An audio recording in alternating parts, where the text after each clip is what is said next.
No matter what your faith is, we are in the thick of the holiday season, a season of giving. But don't let your guard down, because some people interpret that as the season of taking, even swiping the baby Jesus from your front yard. So we start with a big, scary green guy you've all heard of. And I'm not talking about what you look like the day after the office Christmas party. You're a mean one, Mr. Grinch. The Grinch who stole Christmas. Clearance sale. Everything must go. The presents, the decorations, the tree. But if you believe that no one's that cold-hearted in real life, think twice. Turns out holiday season is stealing season. Check out this brazen bandit swiping a load of presents from the front porch of this house in broad daylight. And why bother buying when you can break in and steal a 10-foot symbol of peace on earth? And to make sure the holiday is about family, this Colorado Grinch brought along his young son. Just this week in Texas, surveillance cameras catch this guy making off with Santa's sled, and Frosty too. Fearing not the naughty list, he goes back, nabbing an inflatable train set, and even the big man himself. And then there's this caper that got a ton of attention in Phoenix. Christians, avert your eyes. Stealing Jesus from a church and into a pickup truck. Baby Jesus goes missing almost every season. The Robinson family of Denver waits all year for Jesus to come, only to have him sinfully swept away. It means a lot to us to have this nativity scene. It's, to keep Christ in Christmas. So this year, the Robinsons are boosting the omniscience of their godchild in the form of a GPS tracker. In fact, a security company gives out GPS tracking devices free to churches all over the country now, like here in New Jersey. But this kind of theft is penny ante compared to the band of scammers we found who make the Grinch from the movie look like Santa Claus. They steal hundreds of millions of dollars, countless hearts, and even puppies from little kids. Puppy scams are some of the worst because not only have you lost in your pocket, but your heart's been harmed. A diabolical international online puppy selling scheme, preying on loving parents like Cole Turner, a Texas firefighter looking for a puppy for his 7-year-old little boy Ty after their beloved dachshund was killed by a coyote. Cole decided to go big this time, a Great Dane. So maybe it wouldn't be such a appetizing thing to a coyote. An online breeder sent these photos of a pedigreed Great Dane. Hello, baby Marmaduke. Turner signed a contract with a woman named Elżbieta Murkakova on the spot, wiring her the $600 payment.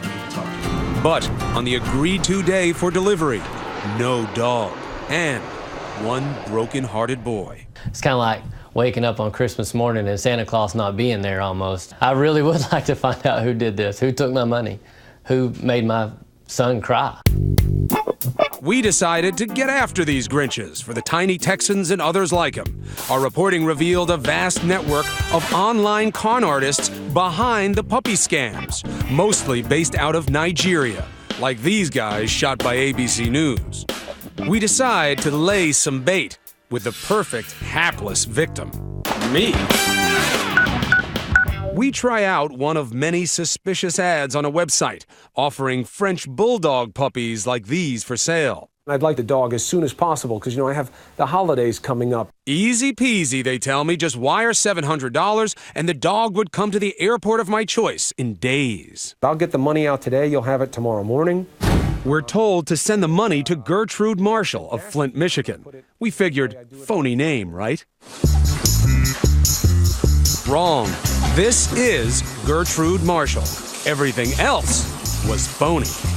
Turns out Gertrude was the victim of a scam within a scam. She told us she thought she was just helping her online Nigerian boyfriend Jimmy, cashing and sending him wire transfers for what he said was his electronics company. I was gullible, I was stupid. Gertrude was angry, but she was also grateful, so she gave us an early Christmas present, all her account information, so we could track down Jimmy, the man who was scamming her. We had a new plan, Simple genius. I would pose as Gertrude and seduce Jimmy into showing his face. First, I had to get the feel of Gertrude's vibe. If you need to be me, be sexy, but don't give it all away. Save some for later. Jimmy. You call him baby or just Jimmy? Honey? Honey. So open the camera, honey. Shockingly, it wasn't going so well. My moves seemed to lack Gertrude's magic. I got no game, Gertrude. I got no game. I got nothing on you. Maybe it was the time difference. You know, it was very early for me most of the time. My wife was looking over my shoulder. Anyway, I switched tactics and go to my strength, threats. We hint that if he doesn't show himself, Gertrude may never cash another wire for Jimmy. Sure enough, Loverboy says he has a surprise for Gertrude. Turns out, this is Jimmy. But he is about to get the real surprise. Jimmy! Jimmy, why you look so surprised? You running a scam, right, Jimmy, and you got caught? Jimmy, of course, bails. Yeah. But can you believe he almost immediately messages Gertrude asking her to do another wire transfer pickup? No shame in his game, but Gertrude is out of his clutches. Her situation made us think of what happened with Cole Turner, who was furious at the scammer who ripped him off, whom he believes is a woman named Elżbieta. It really pisses you off. I mean, I'd just soon choke her to death as I had to look at her probably. Hold on a second, Cole. We suspected Elżbieta may be just like Gertrude. Sure enough, when we found her in New York, she too had no idea about any puppies, and a heart that belonged to a man in Africa who she'd only known online through this one photo. Have you ever sat with him like this? Face to face? No, face to face. She too thought she was just sending business payments to her online lover. But we tracked down the man in Nigeria who was actually receiving the money. Elżbieta had been duped. What makes you sad? Because I never ask somebody for money. I never ask somebody for money. Never. Our reporting freed Elżbieta from her scammer, but not from potential criminal responsibility. And that is when something took over here, something scammers could never steal. Holiday spirit. When we told Turner about Elżbieta's situation, he decided to close the case and open his heart. If she was truthfully scammed herself, of course I can forgive her because she didn't know what she was doing. She didn't do it. Her name was used. And so we end with what this was always supposed to be about, a boy and his doggie. This Christmas, Ty Turner has his coyote-proof pal, Lou, bought from a real breeder. And Dad has a valuable lesson of buyer beware.